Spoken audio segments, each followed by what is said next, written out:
Hello and welcome back once again. We are continuing on in our lecture series for the principles of microeconomics. Once again, for the second time, we are going to be talking about pricing power.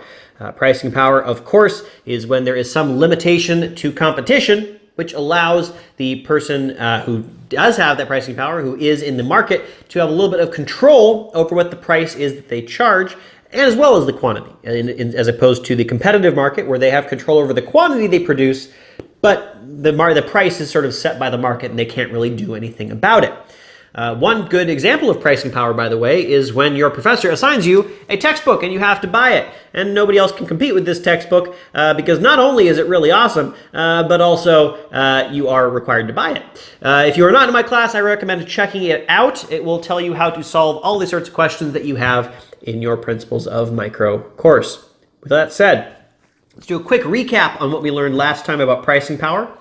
First, we learned that pricing power comes when competition is limited in some way that's going to allow the firm that is in the market to have a little bit more control over what happens. Firms that have pricing power see downward sloping demand curves. So you can sort of imagine it like if you're a monopoly, you're the only firm in the market and you face the entire market, as opposed to a competitive market firm that only faces a tiny piece of the market. Because the monopolist faces the entire market, and because the entire market has a downward sloping demand curve, the monopolist faces a downward sloping demand curve. Next, because they have pricing power, because there is some barrier to competition, firms with pricing power generate profit that does not go away in the long run. And what we've talked about before is monopolies specifically, where there's only one firm in the market, and so they basically have a full run of the place. But we're also today going to talk about other forms of market structures, other ways that the market can be made up that can also exhibit market or pricing power. One of those is going to be oligopoly, in which there are more than one firm, but not a lot. And also we'll talk about monopolistic competition. And finally, we will talk about price discrimination. So let's go ahead and start by talking about oligopoly. So oligopoly is basically a market in which there is more than one firm, but there are fewer than a lot of firms. That sounds imprecise, and in fact, it is. There's no particular number or cutoff as to when a market becomes a oligopoly. But the basic idea is that there's not enough firms that it's really competitive. But there's more than one. So there are firms that have to compete with each other, but there's only some limit to what they have to compete on. There are a lot of real-world markets that are oligopolies. In fact, most markets that you can think of are probably oligopolies. So one example of this is the airline industry. The airline industry is fairly concentrated. There are 4 major airlines that control about 60% of the market. United, Delta, Southwest, and American each control about 15% of the airline market. So why do they have pricing power? Well, of course, there are high startup costs. If you wanted to start your own airline, not only would you have to spend millions of dollars on planes, but you would also have to spend millions of dollars and, importantly, get access to, which might be very difficult, gates at airports, which can be really hard to do, right? The airlines that currently exist are going to hold on to them pretty tightly, and if you want to compete, you're going to have to pry away from them that important input that they have exclusive control over. So what does it mean to be in an oligopoly? Now, it's a bit of a strange circumstance, right, in that it's not like a monopoly in that there is competition. These firms are competing with each other, right? United and Southwest are not buddies, right? They have to compete with each other.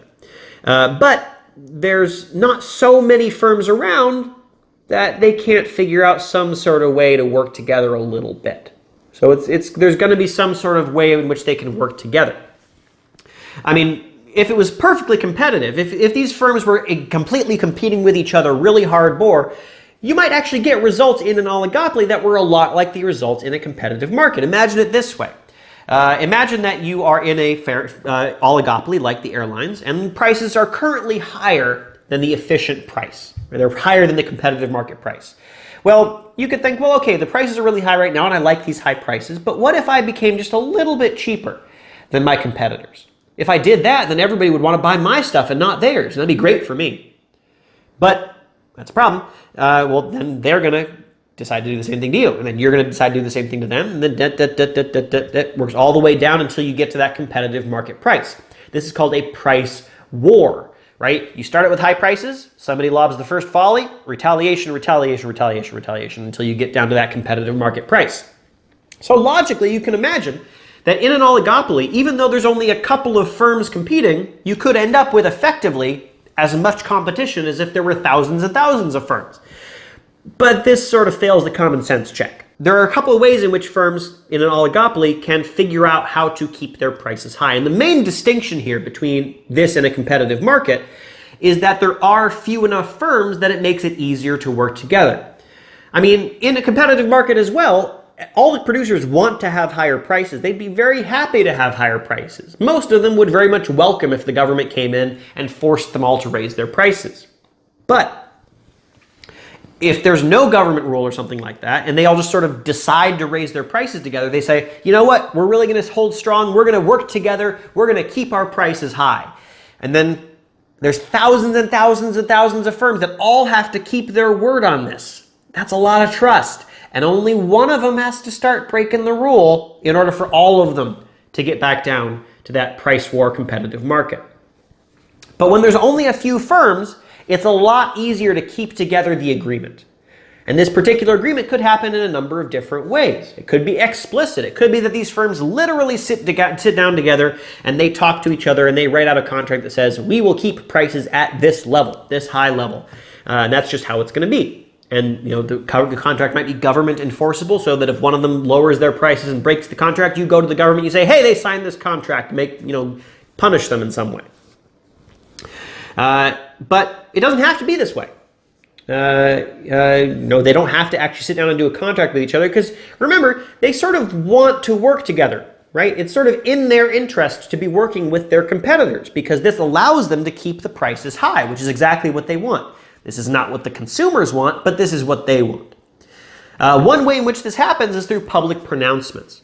So for example, let's say that a CEO goes on TV and says, we are planning to keep our prices higher. We're planning to raise our prices in a couple of months. That's one way of letting your competitors know that you're planning to raise your prices, which sort of gives them the go-ahead to raise their prices too, right? There's no contract. It's just sort of your way of working out.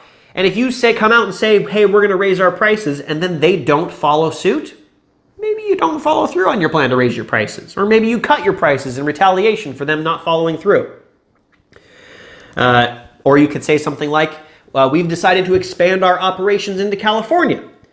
And then your competitors might think, oh, well, if they're going into California, I don't really want to compete with them. I'll go into Oregon instead.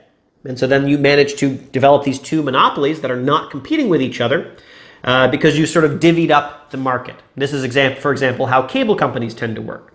There are a lot of cable companies in the country that could be competing with each other, but they tend to avoid being in similar areas so that there's as little competition as possible, which allows them to keep prices high.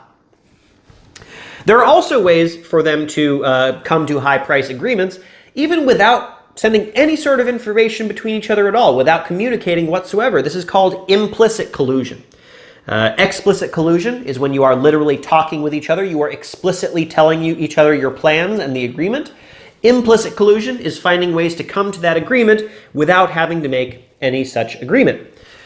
So this will also allow them to avoid price wars. One good example of this is with Coke and Pepsi. Now, Coke and Pepsi is a very good example of an oligopoly. These two firms, not one, two, control an enormous part of the drinks market, right? So they are an oligopoly. Now, you may have noticed, now this is not a universal thing, so maybe you've checked and you haven't noticed, but in a lot of areas, Coke or Pepsi will always be on sale. If you open up your supermarket circular, you will probably find a coupon for Coke or Pepsi, but not at the same time. Why is this? Well, think about if you were sitting down with your competitor and trying to plan out a way that both of you could make a lot of money. Well, one thing that you might propose is that you alternate being on sale. Think about this, okay? Well, you would like to be able to vary your price from high to low sometimes. Now, why would you want to do that? Well, some people out there are going to buy Coca-Cola no matter what, right? These are the people who they regularly get Coca-Cola. They don't care what price it is. They just need their Coke. They're going to get it, okay? Some people are more price sensitive. They'll buy it when it's cheap, but not when it's not. So you want the price to be high sometimes so that the people who buy it all the time are going to pay as much as you can get out of them for it. but you want it to be low sometimes so that, you can sort of be the cheapest option and people will choose you. Now, if you have a competitor, you want to sort of be alternating your price, but you don't want to both be at low price at the same time. You want to alternate. Because if you're both at the high price, you're sharing the price and you're sharing the market, but it's a high price. Fine.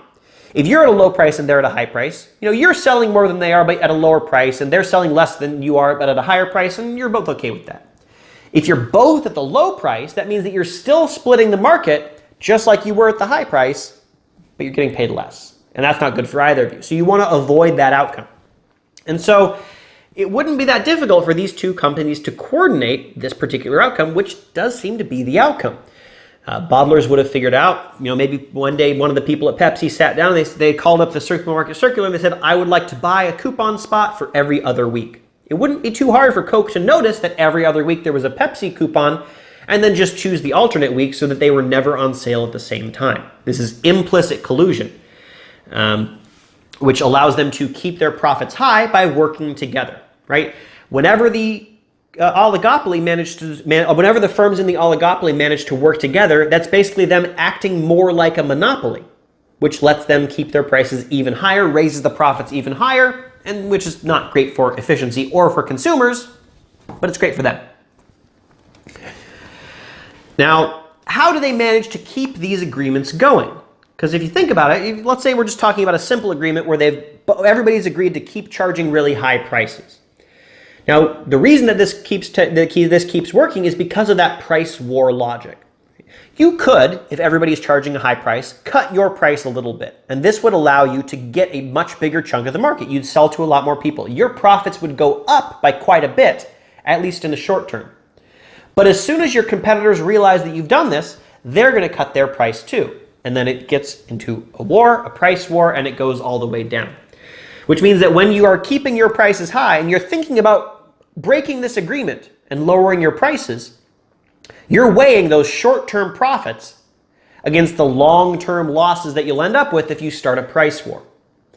And so, this is a balance. You're trading off those short-term losses against the long-term the short-term gains against the long-term losses, and this is what allows you to keep going with your high price agreement. This is something called game theory, which we'll come to pretty soon. So those are the basics of oligopoly.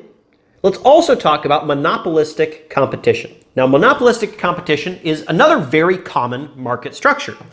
And what monopolistic competition is there are a lot of firms competing. So it's like a competitive market in that there are lots and lots of firms. But unlike in a competitive market, everyone is selling a slightly different version of the same good. Right? It's not like, for example, wheat, where you don't really care what farm grew your wheat. It's more like something where you do have a preference, that you would consider one good to be slightly different from the one that's being sold the next spot on the shelf over. Now, when this happens, firms do get a little bit of pricing power, right? Because consumers do not consider their goods to be the exact same as somebody else's, you can raise your prices a little bit. You have some control over your prices. You can raise your prices and not lose all your consumers, because there are going to be some consumers who just prefer your version of the good. And if they prefer your version of the good, they might be willing to pay a little bit more than the other version because they like it more. And that gives you some amount of pricing power. And then all the things that come along with pricing power come along for you. So one example of this is cereal. There are lots of different kinds of cereal, right? It's a similar product, but there are important differences between different kinds of cereals. You probably have some cereals that you love and some cereals that you hate. Here's an example of a cereal that I enjoy very much because I'm a very old man. It's called oatmeal squares. And you can see here we have the oatmeal squares, and it's sitting right next to the generic supermarket version of oatmeal squares.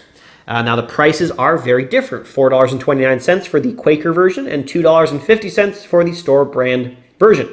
Now Quaker is able to continue selling boxes of oatmeal squares at a higher price because it's not the exact same product as the store brand version. In fact, I've had both, and I go back to the Quaker version even though it's more expensive. Now, that said, there's only so far that you can go, right? This isn't a monopoly where the consumer's choice is to buy your product or nothing. They still have alternatives. They're just not perfect alternatives. So in this particular example, it looks like the price difference between the Quaker version and the store brand version was a little too large. So the $2.50 versus $4.29 was big enough that there's still a full rack of Quaker oatmeal squares here, but the generic version is completely sold out. So the important thing here is that monopolistic competition gives you pricing power, but you can only go so far. Keep that in mind. So we can think about what kinds of markets or what kinds of goods are sold in monopolistic competition. And it's really any sort of market where there are a lot of different varieties of the same product. So for example, hamburgers. There are a million different hamburger restaurants, each with their own tiny little twist on the hamburger. Or cell phones, right? A smartphone is pretty much similar to any other smartphone, but they're different enough that you would not consider them to be exactly the same, right? You probably have a preference for Android or iPhone. They do pretty much the same thing, but you have a preference, right? If somebody wanted to trade you the one that you had for the other, they might have to pay you a little bit to give up your preferred version. Magazines are an example. It's the same basic product, right? It's a bunch of pages of paper slapped together in a particular size with a lot of words on it. But the people who like People are not the same people who like The Economist, right? They're not exactly the same kind of good. The important thing is that each of these goods are an imperfect substitute for the others, right? They're similar, but they're not the exact same. And there are lots of different ways in which these sorts of differentiations can occur, right? You can differentiate over style, right? You can think about restaurants. A restaurant meal is a kind of good, right? You go in, you pay some money, they give you some food, but there are lots of different styles, right? A burrito is not the same thing as a piece of pizza. And so you can consider these to be differentiated goods. Or even a better example is that a burrito from Taco Bell is not the same thing as a burrito from Chipotle, right? Location is one thing that can differentiate goods. So in my office, or in my office building in Halo, we have a Starbucks in the lobby. And now that Starbucks sells Starbucks products that are slightly different than the Starbucks products that you would get if you went a couple blocks down to the other Starbucks. Now, why are they different?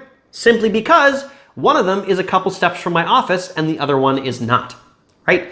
And so the one near my office probably could charge me a little bit more for the coffee, and I would still pay it because I don't want to walk a couple blocks to get Starbucks. In my case, I just make coffee in my office and avoid the whole thing. But you get the point. Quality is one way in which products are differentiated, right? Different quality of chocolate, for example. And there's also brand, right? People like particular brands and they're willing to pay more to get the brand that they like, even if it's literally the exact same good. So for example, I don't know if they actually do this anymore, but it used to be the case that different brands of soup were literally made in the exact same factory from the exact same cauldron of soup, and it just got a different label on it as it rolled down the chute. And I don't know if this is still the way that they do this. Please don't sue me, Campbell's. Those two cans of soup are the exact same can of soup, literally the exact same molecular structure and taste of everything that's inside the can, but people would be willing to pay more for the brand name version because they like the brand. Another good example of this is clothing, right? Why do you care if your brand name clothing is bootleg? Because you want to have the actual brand name, even if it's the exact same piece of clothing, or lots of different kinds of examples with that. Now, oligopoly and monopolistic competition are two kinds of market structure, and these are actually going to be a lot more common, actually, than monopoly or competition itself. Right? We can sort of think about pricing power as being on a continuum. It's not something that goes on and off. It's something that you have more or less of. We can go all the way from perfectly competitive market where there's no pricing power, to monopolistic competition where there's a little bit, to oligopoly where there's a lot, to monopoly where there's as much as you can have. And generally, we would think that less pricing power is probably going to make for a more efficient market and for a better market, a market that's better for consumers. There are some exceptions. There are some exceptions where actually a monopoly might be better than an oligopoly or monopolistic competition. And here are these two particular examples. One is inefficiently high variety. So if you are a monopoly, you don't really have any reason to really differentiate your goods, right? Everyone has to come to you anyway, so why care? But if you're an oligopoly or a monopolistic competition, you have a reason to try to set yourself apart a little bit. And this means that everyone has a lot of their own varieties, even if it doesn't really make sense. So every single restaurant has their own twist on a hamburger, even if probably a lot of people would just prefer to get more or less the same hamburger wherever they went, right? So that is an example where these companies have put millions and millions of dollars into developing new kinds of hamburgers that probably don't actually make people better off to the degree that it costs to produce that burger in the first place, right? It might make them more profit because it will draw people away from other hamburger restaurants, but from an efficiency standpoint, probably not a good thing. Another really good example of this is television right now. One way to differentiate your television channel is to produce new and original programming that is slightly different from everybody else's. And this is what you want to do if you want to increase your profits, because you want to have more pricing power. But there's only so many shows that you can watch. And if you were already going to enjoy a show, but you watch this version of a show, you watch this channel instead because it's got a show that you like a tiny bit more, but it costs them millions and millions and millions of dollars to make it, that's a net loss overall for society, right? They spent millions and millions and millions of dollars, and everybody who switched from this show to that show is just a tiny bit better off. It's probably not worth it.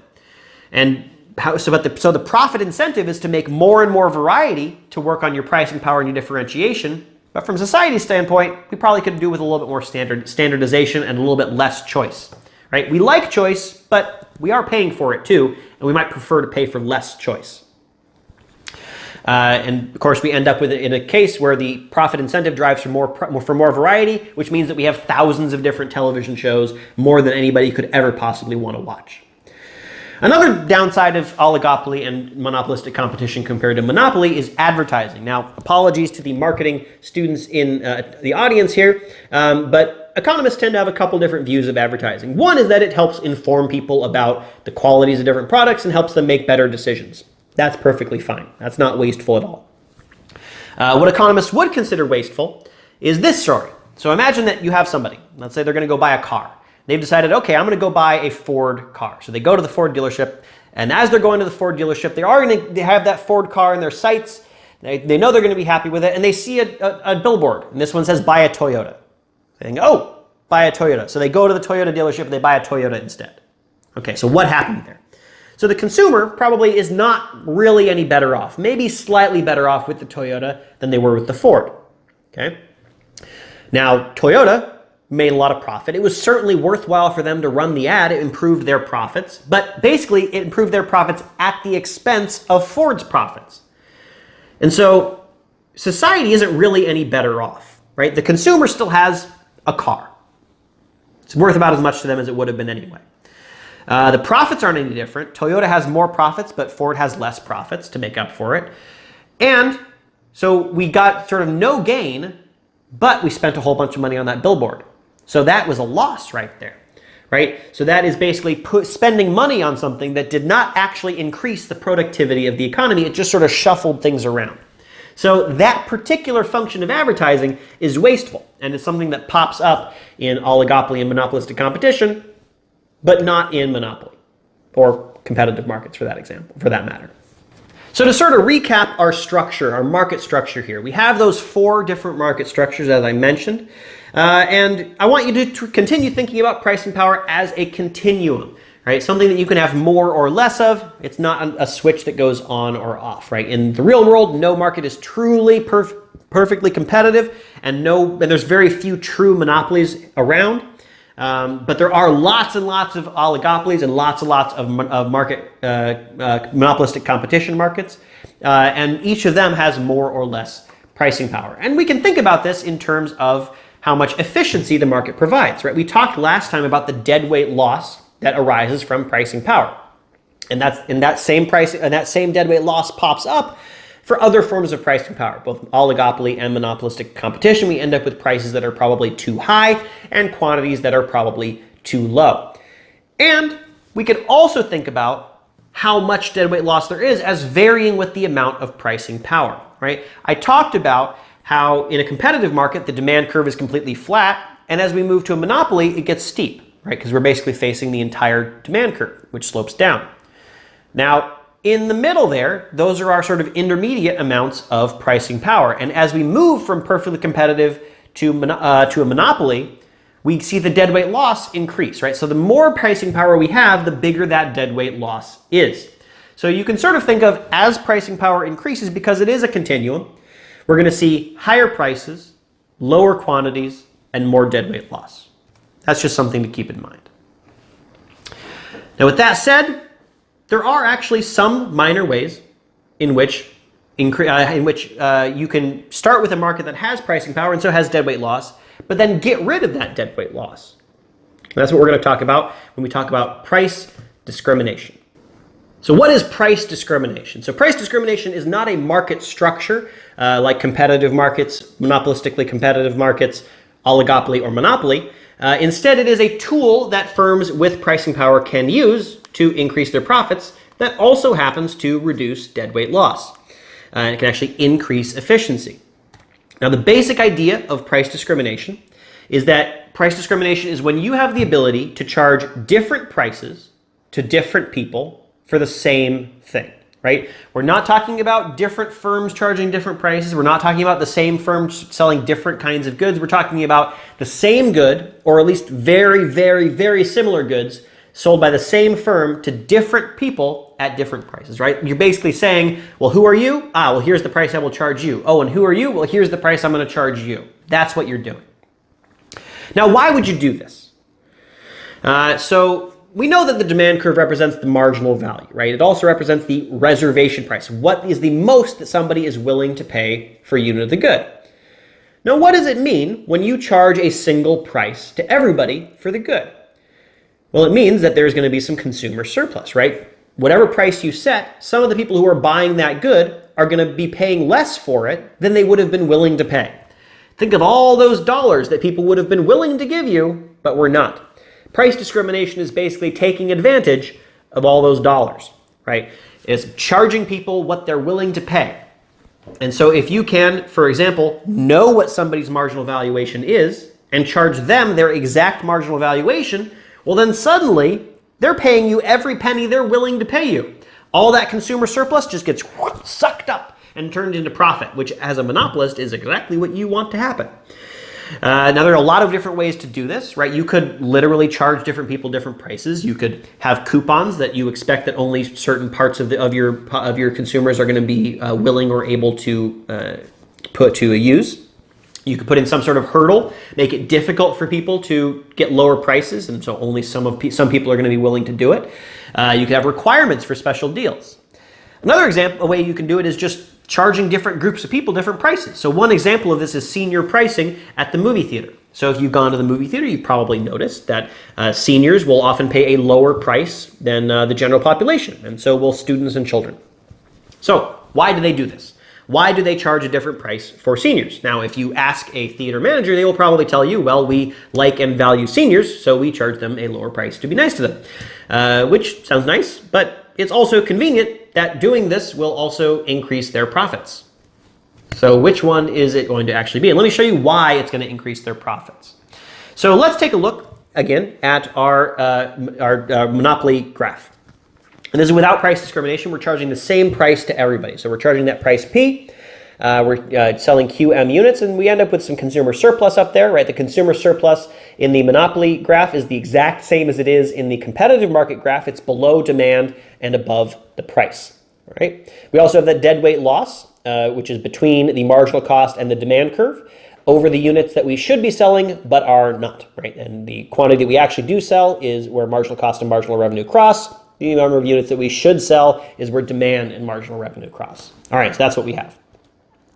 So let's imagine for a second that we could charge every single consumer their own marginal value, right? Every person comes to the ticket counter, we read their minds, we say, oh, you are willing to pay $20 to see this movie. I'm going to charge you $20. Oh, you are willing to pay $15 to see this movie. I'm going to charge you $15. You're willing to pay $8. I'll charge you $8.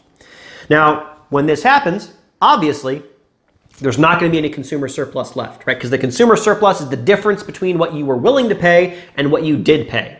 And in this case, there's no difference between those two numbers. Whatever we were willing to pay, that's what we got charged. So there's no consumer surplus. That goes away. And that all turns into profit. Our profit's doing pretty good. But additionally, we end up selling the efficient number of tickets. Interesting. That deadweight loss went away at the same time that the consumer surplus did. Now, why is this? Now, the reason for this goes back to the reason why prices are high in monopolies in the first place. The reason you keep your prices high in a monopoly is because, well, there are still units that could be sold that would improve everybody's case, but you don't want to do it. You don't want to lower the price to come to their level, because doing so would lower the price on everybody else. But what price discrimination allows you to do is lower the price on some people while still charging everybody else the higher price. This means that there's no reason for you not to make a sale if it's efficient to do so. And so all that deadweight loss is going to go away. It's going to turn into profit. Now, in the senior pricing case, we can't look into everybody's soul and tell exactly what they want to pay for a movie ticket. But what we can do is have one price for general admission and another price for seniors. And let's sort of imagine what this looks like. So let's imagine that we know everybody's marginal value. We don't know everybody's marginal value perfectly, but we sort of have two groups. And we would say that one group has high marginal value and another group has low marginal value. And in this case, we would say that the general population has high marginal value for the movies. Senior population has low marginal value. Now, why do we think this is? It could just be that general population has more money. They have a higher income typically. They're not working off of a fixed income in any way, generally. And so we would expect that they're just going to have more money to spend on stuff, which will give them a higher ability to pay for the movies. Whereas the seniors will have a lower ability to pay. Same thing with students. So we're going to charge that high marginal value group a high price. We're going to charge the low marginal value group a low price. Now, when this happens, comparing to how it was when we only had one price, we can see that the consumer surplus for the sort of top area there, the people with the high marginal values, has shrunk. And a lot of that consumer surplus has been replaced by profit. So they're making a higher profit on those high marginal value consumers. However, they're also willing to sell to more people because they lowered the price on those lower marginal value consumers, which allowed more of them to be willing to buy the movie ticket, which increased the quantity being sold overall to the efficient amount. So we get some general results for price discrimination in this way. Let's think about what some of those are. So if we take a market, a monopoly market that is only charging one price, and we instead insert some price discrimination, a couple of things are going to happen. So step number one is that the price will be raised on high marginal value consumers. Second, the price will be lowered on low marginal value consumers. So this sort of gets at why the senior pricing tickets is going to end up giving you, it's going to be a good thing for seniors, but it's going to be a good thing also for the movie theater's profits, right? Because imagine what would happen if they did not charge two different prices. Well, it's tempting to think that they would just lower all of the prices to the senior level. But why would they do that? Right? They would probably pick a price that's between the two current different levels that they have right now, which means that some seniors who were only willing to buy at the lower price are going to be sort of priced out of the market. Right? The theater is going to think, well, you know, if we're only going to charge one price, we could lower the price so that everyone could buy one, but we'd probably make more money by raising our prices and kicking some of the people who aren't willing to pay us much anyway out the door, which is not going to be good for them. So by having two different prices, not only does it allow you to sell to everybody, but it lets you raise your prices higher on those high marginal value people. So essentially what you're doing as a firm is you are raising your price on the people who are willing to pay more, but you're lowering the price on the people who are not willing to pay so much, so you can sell to everybody while still squeezing as much money out of people as you can. That's the basic idea. So unsurprisingly, as a result, when we do both of these things, we end up with profits going up. So think about who likes price discrimination. Who is it good for? It's good for the company. Their profits go up. It's good for the low marginal value consumers, right? Because they get to have the price lowered for them so that they're willing to buy it, whereas they were not before. And it's bad for the high marginal value consumers. because they used to be enjoying the fact that the price was sort of being held down by the desire to sell to the low marginal value consumers. But now that those two prices are distinct, boom, they're ending up paying more, which is not so good for them. Now, I should say good and bad, these are all good and bad relative to a monopoly that is only charging one price. The consumers would all prefer to go to a pure competitive market. That would be better for everybody. But given that we have pricing power, it's better for the low marginal value consumers if price discrimination is put into place. Let's take another example of this. So let's talk about textbooks. So here we have two pictures of textbooks. One is a textbook that I happen to have on my shelf. I paid $20 for it. It's called The Structure of Economics by Eugene Silberberg and Wing Sven. On the right, we have The Structure of Economics by Eugene Silberberg and Wing Sven. It costs $40 on Amazon. So why are these two different books, two different prices? Now, you might immediately think and look and see that, well, okay, well, one of them is in Chinese, so they're different books. But actually, they're not. They're the exact same books. If you open the cover of the Chinese cover textbook, you will see that it is English inside. It just has a Chinese cover. It's the exact same book. So it's basically the exact same product being sold at different prices. How can this be sustained, or why are they doing this?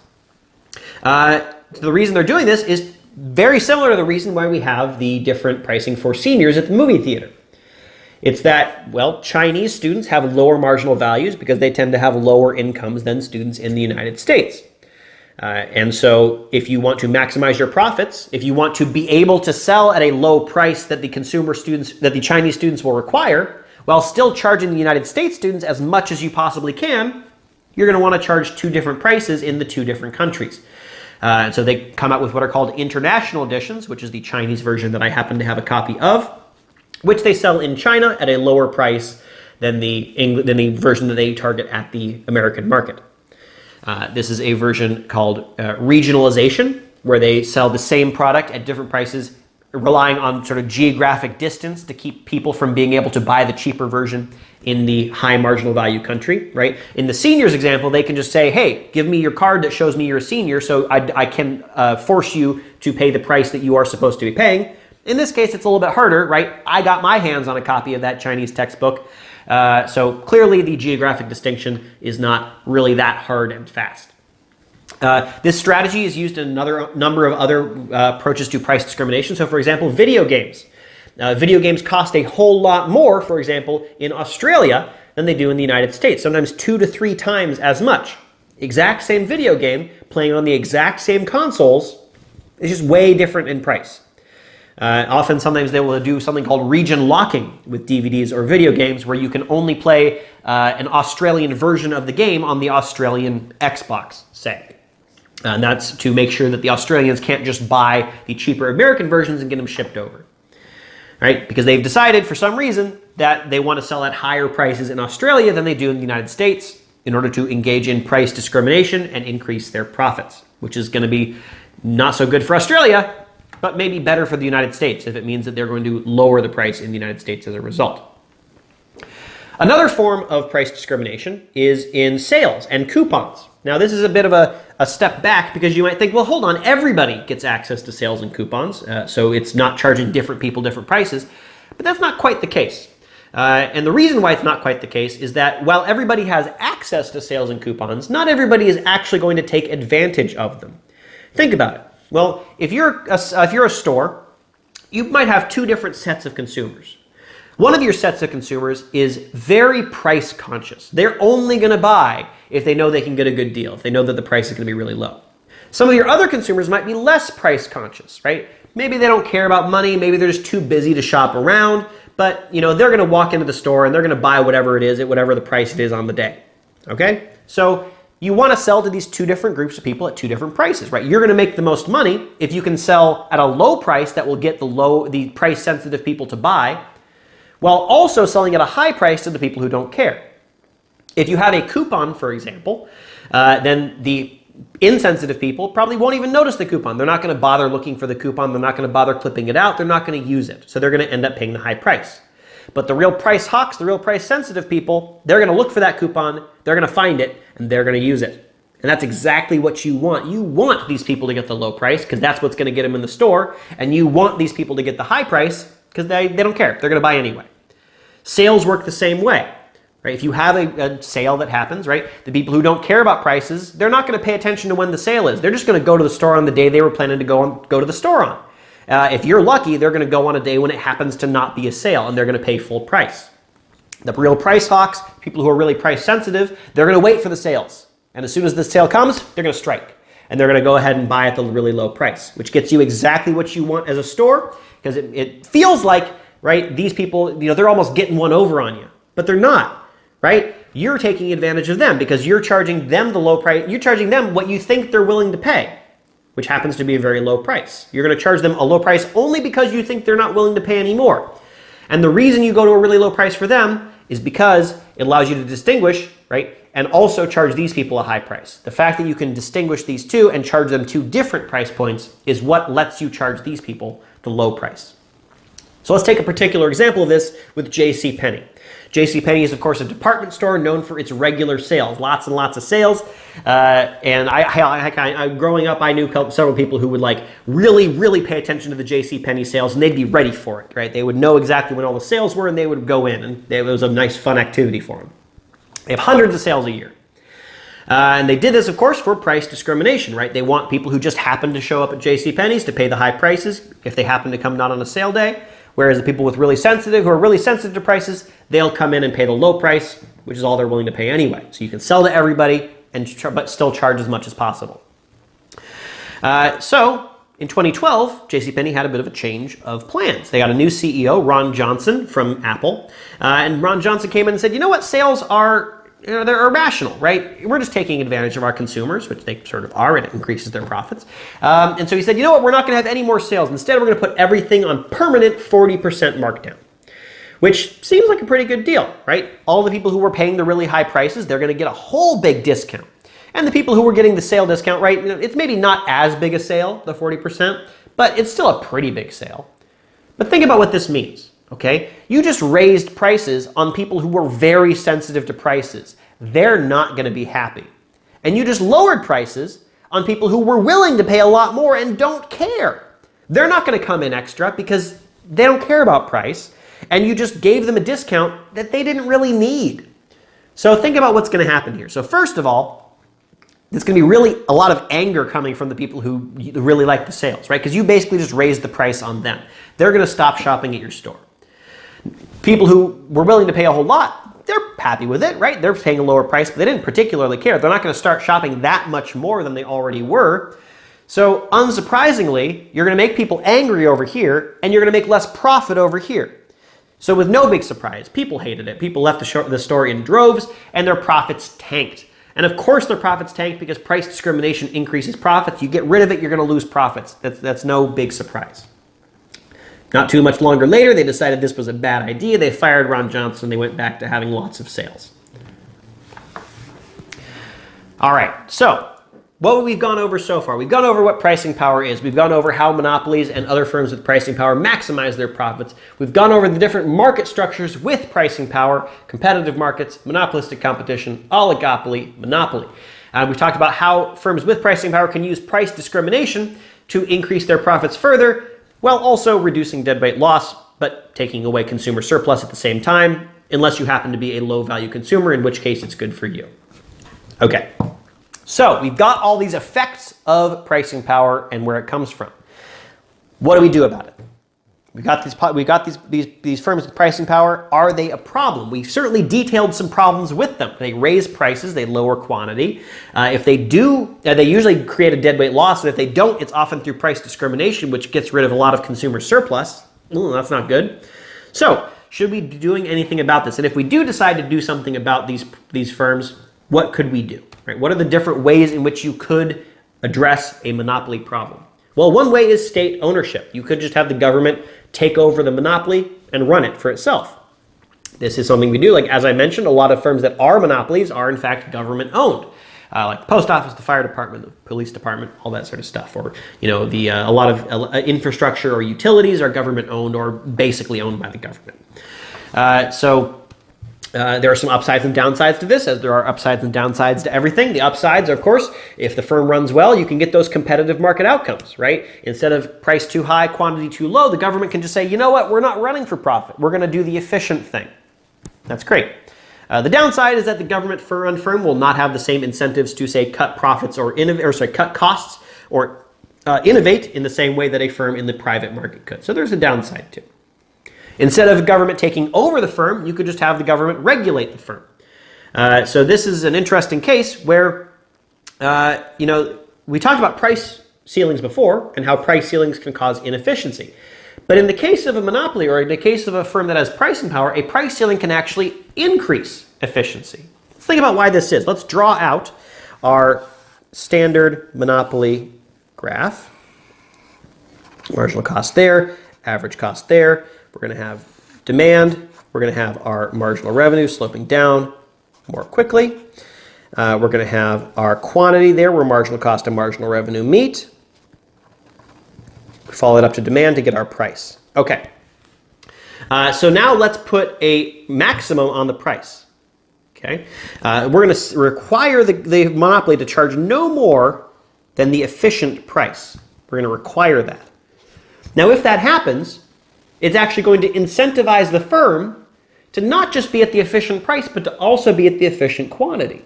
Because why weren't they willing to sell the efficient quantity before? Because in order to sell those units, they would have had to lower the price than everybody else, which they don't want to do. But since they had to do it anyway, they might as well sell the efficient quantity. And so you end up with the efficient quantity being produced. So in this case, a price ceiling can actually increase efficiency. And so government regulation in some ways can actually increase efficiency over and above and beyond what the monopoly might do for itself. Upsides, there are lower prices for consumers. Right? You can avoid those situations where the monopoly just sort of sucks up all the consumer surplus and get rid of that. We can get rid of deadweight loss. We can get those competitive market outputs that we might really like. Downsides, of course, it can be really difficult to figure out what this price ceiling actually should be, right? On this graph, it's obvious what the price ceiling should be. It's the price at which marginal cost meets demand. Great. But in the real world, how do we actually know what that is? It can be really hard to figure out. Especially if we don't have a competitive market to tell us what the efficient price is. Additionally, if the firm knows that if it ever gets more efficient, well, the natural thing to do, let's say their costs dropped, the efficient thing to do would be to make them reduce their prices to match the drop in costs. Well, if that's the case, they know, well, whatever drop in costs I have, it's just going to get eaten away with a lower price. So why bother becoming more efficient? And so then the monopoly has no reason to become more efficient. Additionally, when you have a restriction like this, it can be more difficult for firms to enter the market, which would be what you'd want in order to break up the monopoly in the first place, right? You lower those prices, it makes it less attractive to enter the market and start competing, which is what we want. Another thing we could do to deal with monopolies is have them bid for contracts. This is something that we see a lot when we're talking about natural monopolies, especially infrastructure projects that are financed by the government. So if you're talking about something like a sewer system or a power grid or something like that, right? This is something that is a natural monopoly. It is the cheapest to run and build if only one firm does it. But if we let only one firm do it, they're going to be able to charge us monopoly prices. So what do? We have a little bit of a workaround for them.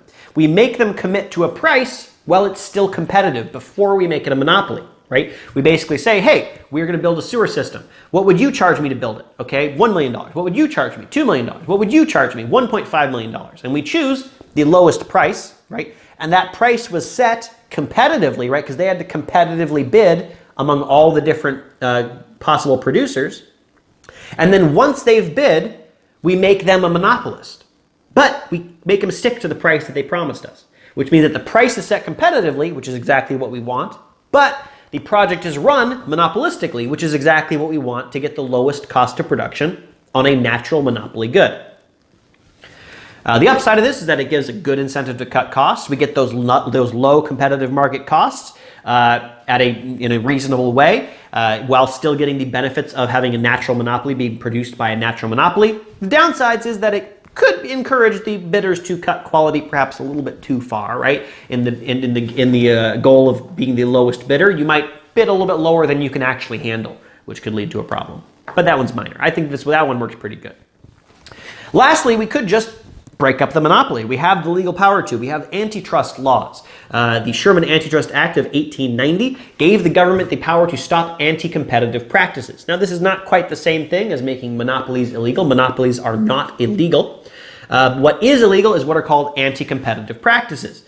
So for example, let's take Walmart as an example. Now, Walmart is not a monopoly, but one thing that Walmart has been accused of doing is going to their suppliers and saying, hey, if you sell to other retail stores, we're going to stop working with you.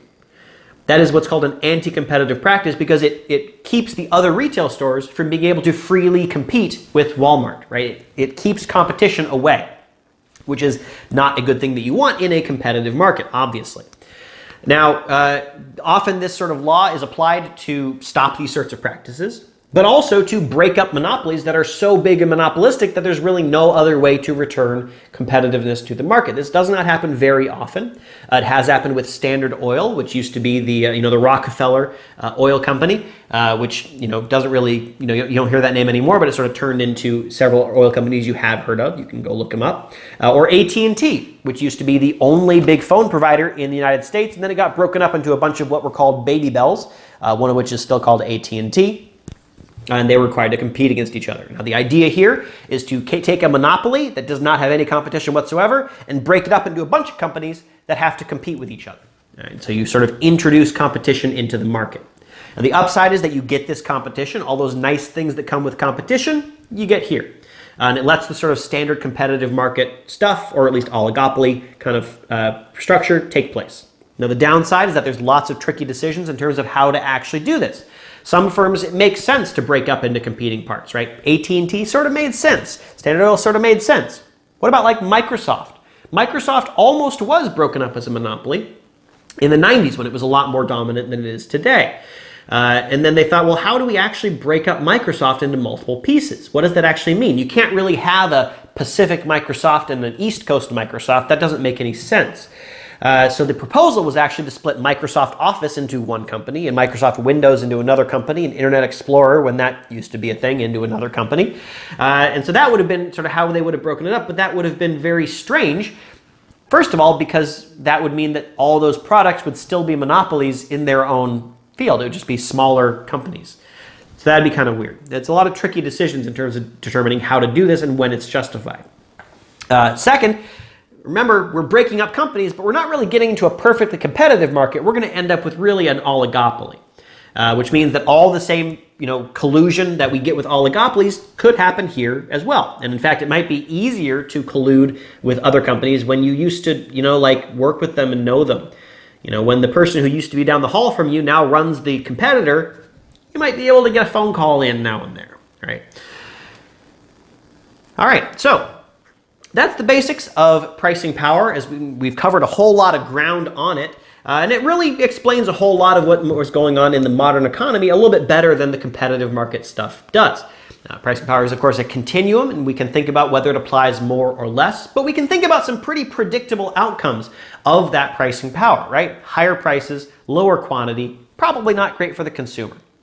And we can maybe claw back some of the deadweight loss that we get by having price discrimination, but that's not so good for the consumer either, at least not for the high value consumer. When we have that, that textbook that gets split into two different prices, that's not so good for the American student who ends up having to pay more, but it's really good for the Chinese student who now gets access to a book that they would not have been able to afford. And so, there's a bit of a mixed bag when it comes to price discrimination. We've certainly talked about where pricing power comes from, the many different ways in which competition can be limited, and generally, probably one good way to deal with a lot of the problems of pricing power is to allow more competition to come in. One of the best enemies for a monopoly is not necessarily the government, although the government has a lot to do, as we discovered and discussed the different ways in which the government can address a monopoly problem. But probably the easiest way to get rid of a monopoly is to introduce to them a relevant competitor that can actually take them down. So that's what we have to do with monopolies, and we'll continue on next time talking about some other ways in which oligopolies work and how they strategize against each other in something we call game theory. So we can look forward to that. Thank you very much. I hope to see you next time, and that's it.